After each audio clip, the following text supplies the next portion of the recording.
catastrophe in California. A Los Angeles disaster movie roars to life. Now, the park fire is devastating on so many levels. The death toll from the deadliest wildfire in California's history has now risen to 77. And firefighters from across the state battling the worst fire we've seen this year. Thousands of firefighters are working around the clock. You haven't slept? Not really. You got control on one, then the winds pick up. We're still dealing with extreme fire behavior. Fire under control.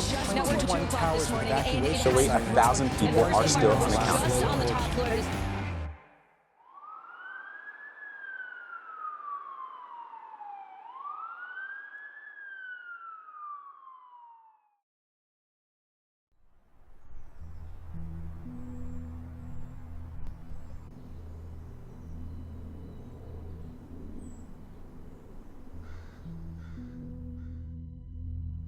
We had Passover about 6 weeks ago. One of my adult nephews came up to me, recently retired, financial industry, and he said, Uncle Michael, I'm surprised. I said, you know, you've always seemed so strong, and why do you have PTSD?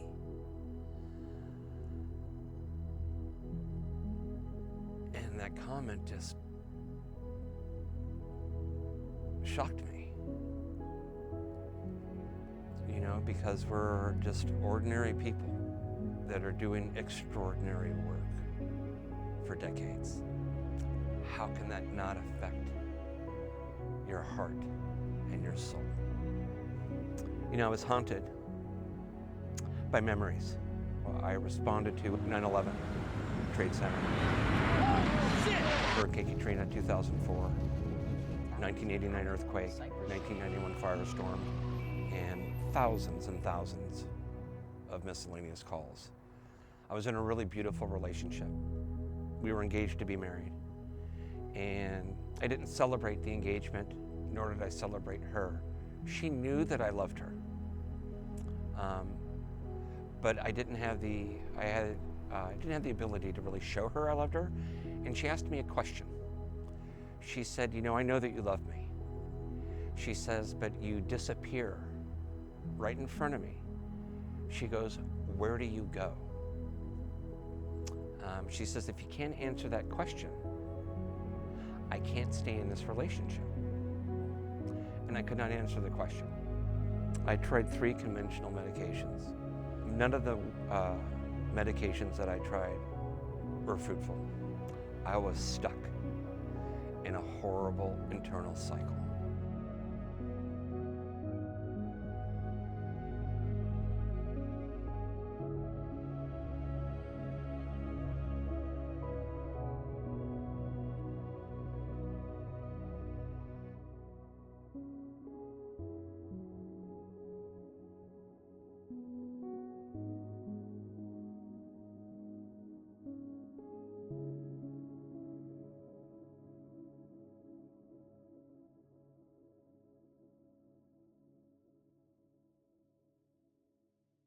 Well, thank God, there's help out there. When I was in trouble in August of 2024, I had reached out to a nonprofit called the Sirens Project. My name is Angela Graham. I'm a retired firefighter of almost 20 years. I now run the Sirens Project. I'm the executive director and co-founder. We're a nonprofit that funds retreats for first responders using psychedelic therapies. Psychedelic therapy is a treatment that uses certain medicines like ketamine, psilocybin, or MDMA to help people heal from depression, PTSD, anxiety, and trauma. These are treatments that unfortunately we can't get in this country. So Schedule I drugs are considered by the federal government to have a high potential for abuse and no accepted medical use, even though research now shows they do have medical benefits. It creates a lot of barriers, and that delays progress, even when the science is promising. I've studied psychedelics for over 15 years. I work at UCSF, I also work at UC Berkeley and collaborate with UCLA in this work. I can tell you, psychedelic medicines have a remarkable potential for treating severe mental health and substance use disorders like those commonly suffered by veterans and first responders. These medicines aren't magic, they're not cures, they're tools. Fundamentally, psilocybin therapy needs to be understood more as a procedure and not just a pill. I have to be honest, I didn't have a profound experience. My great-grandmother didn't come down and give me wisdom like I was expecting. I was in a very bad place. I was in a suicidal place where I couldn't leave my son. I couldn't look at him anymore and realize I was damaging this precious little human being. I didn't really notice the effects of the medicine until I came home. I realized how much better I was at coping with my triggers. And so it wasn't an amazing experience, it was an amazing result. And that's when I realized we needed to make this accessible for everybody.